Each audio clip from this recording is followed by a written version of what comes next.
Very good evening to all of you. मैं पूनम सिंघल। आज हम डिस्कस करने जा रहे हैं 12th class geography fifth PYQ series का पार्ट 4। इसमें हम ऐसे टाइप क्वेश्चंस या 5 मार्क्स क्वेश्चंस को डिस्कस कर रहे हैं। आज का फर्स्ट क्वेश्चन है, चाय की खेती के विकास के लिए अनुकूल भौगोलिक परिस्थितियों का संक्षिप्त विवरण दीजिए। भारत में चाय के उत्पादन और वितरण का वर्णन कीजिए।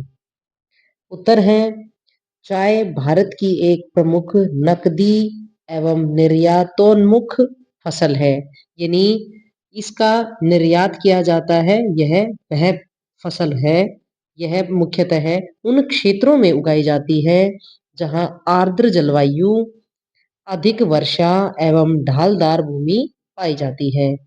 भारत विश्व के अग्रणीय चाय उत्पादक देशों में सम्मिलित है।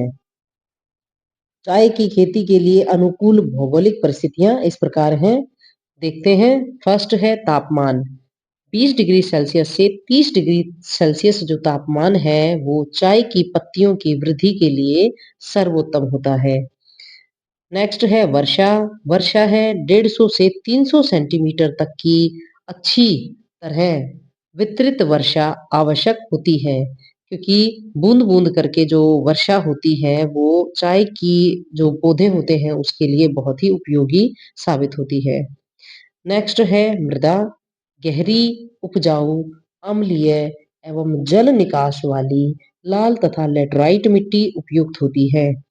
नेक्स्ट है भूमि की ढाल।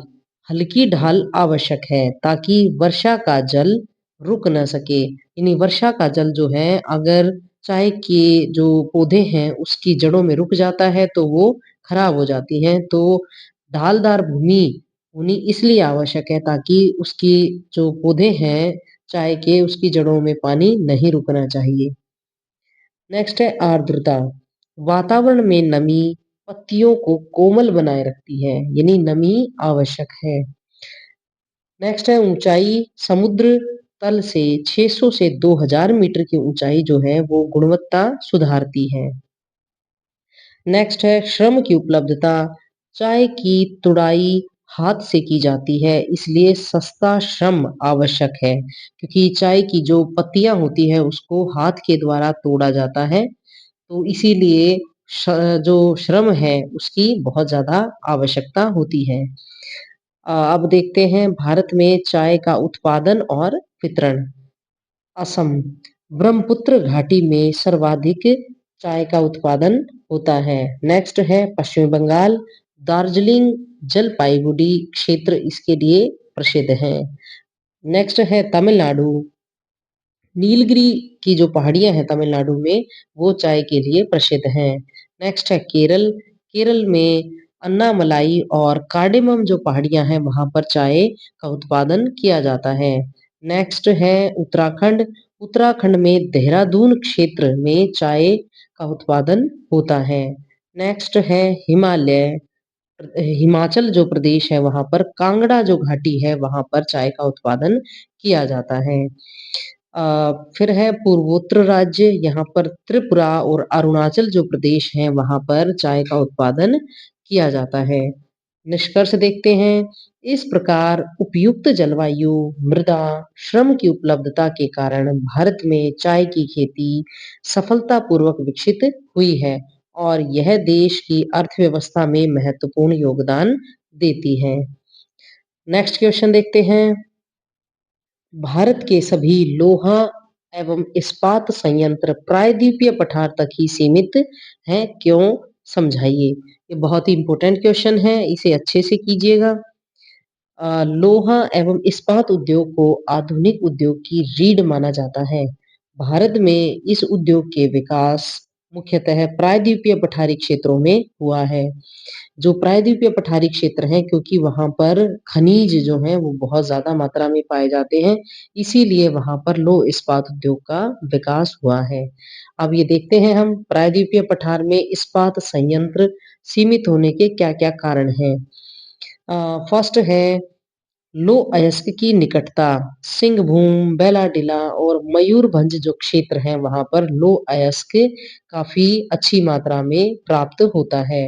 नेक्स्ट है कोयले की उपलब्धता। झारखंड एवं पश्चिमी बंगाल क्षेत्र से हमें कोयला प्राप्त हो जाता है और अन्य खनिज जो हैं मैग्नीज, चूना पत्थर पास में ही उपलब्ध हैं।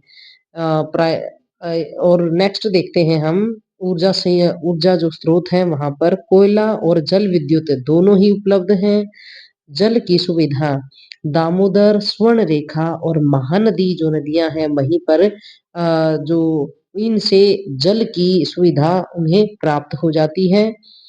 परिवहन जो नेटवर्क है वो घना रेल और सड़क जाल यानी काफी रेल के द्वारा और सड़क जो है वो भी बहुत ही अच्छी कंडीशन में मिल जाती हैं जिसकी वजह से जो परिवहन नेटवर्क है वो भी काफी महत्वपूर्ण है।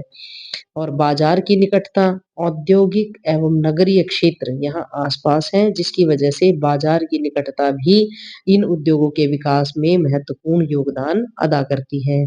नेक्स्ट है ऐतिहासिक कारण।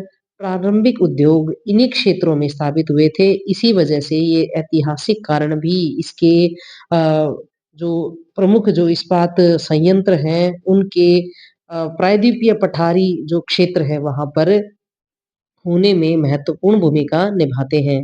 नेक्स्ट है प्रमुख इस्पात संयंत्र जमशेदपुर, भिलाई, दुर्गापुर, राउरकेला और जो बोकारो है यहाँ पर प्रमुख इस्पात संयंत्र उपलब्ध हैं। ये बहुत ही हमारे देश के महत्वपूर्ण इस्पात संयंत्र हैं। निष्कर्ष देखते हैं कच्चे माल, ऊर्जा, जल, परिवहन की उपलब्धता के कारण भारत के अधिकांश लोहा एवं इस्पात संयंत्र प्रायद्वीपीय पठार में ही केंद्रित हैं। ये सभी कारण हैं जिनकी वजह से इस्पात संयंत्र प्रायद्वीपीय पठार में ही प्रमुख रूप से केंद्रित हो गए हैं। अब नेक्स्ट क्वेश्चन पर चलते हैं। जल मार्ग यात्रियों और कार्गो यातायात दोनों के लिए परिवहन का एक महत्वपूर्ण साधन है। टिप्पणी कीजिए। हम जल मार्ग की बात कर रहे हैं जो यात्रियों के लिए और कार्गो यानी जो भार है भार को ढोने के लिए दोनों ही तरह से परिवहन का एक महत्वपूर्ण साधन साबित हुआ है। अब इसको देखते हैं। परिवहन किसी भी देश के आर्थिक विकास में महत्वपूर्ण भूमिका निभाता है। जल मार्ग परिवहन का सबसे सस्ता, सुरक्षित एवं ऊर्जा दक्ष साधन माना जाता है। परिवहन जल परिवहन का महत्व देखते हैं। सबसे पहला है कम लागत वाला साधन। संचालन खर्च न्यूनतम होता है इसलिए यह जो है वो कम लागत वाला साधन है। नेक्स्ट भारी एवं थोक माल के लिए उपयुक्त। कोयला, अनाज, खनिज या पेट्रोलियम जैसे जो भारी और थोक के जो माल होते हैं उनके लिए सबसे उपयुक्त परिवहन का साधन साबित होता है ये। नेक्स्ट है यात्रियों के लिए उपयोगी। नदी, तटीय एवं समुद्री यातायात जो है उनके लिए यह बहुत ही उपयोगी साबित हुआ है। पर्यावरण अनुकूल, प्रदूषण कम फैलाता है ये क्योंकि प्रदूषण कम होने के कारण यह पर्यावरण के अनुकूल साबित होता है। नेक्स्ट अंतरराष्ट्रीय व्यापार में सहायक। बंदरगाहों के माध्यम से अंतरराष्ट्रीय जो व्यापार है उसमें बहुत ही सहायक साबित होता है। ऊर्जा की बचत, ईंधन दक्षता अधिक है और इसकी वजह से ऊर्जा की बचत होती है। दूरस्थ क्षेत्रों से संपर्क, द्वीप एवं तटीय क्षेत्रों से ये जुड़े रहते हैं जिसकी वजह से काफी दूरी पर जो स्थित क्षेत्र होते हैं उनके साथ भी ये संपर्क आसानी से स्थापित कर सकते हैं। नेक्स्ट देखते हैं भारत में प्रमुख जल मार्ग। भारत में प्रमुख जल मार्ग कौन कौन से हैं? एक है गंगा ब्रह्मपुत्र जल मार्ग। नेक्स्ट है पश्चिमी एवं पूर्वी तटीय जल मार्ग। ये प्रमुख भारतीय जलमार्ग हैं। अब देखते हैं प्रमुख बंदरगाहें जैसे मुंबई, कोलकाता, चेन्नई, कोचीन इत्यादि ये प्रमुख बंदरगाहें हैं। निष्कर्ष देखते हैं। इस प्रकार जलमार्ग यात्रियों एवं कार्गो दोनों के लिए ही एक महत्वपूर्ण, किफ़ायती और पर्यावरण अनुकूल परिवहन साधन साबित हुए हैं। तो आज के लिए इतना ही। नेक्स्ट मिलते हैं नेक्स्ट वीडियो के साथ। Thanks for watching. Have a nice day.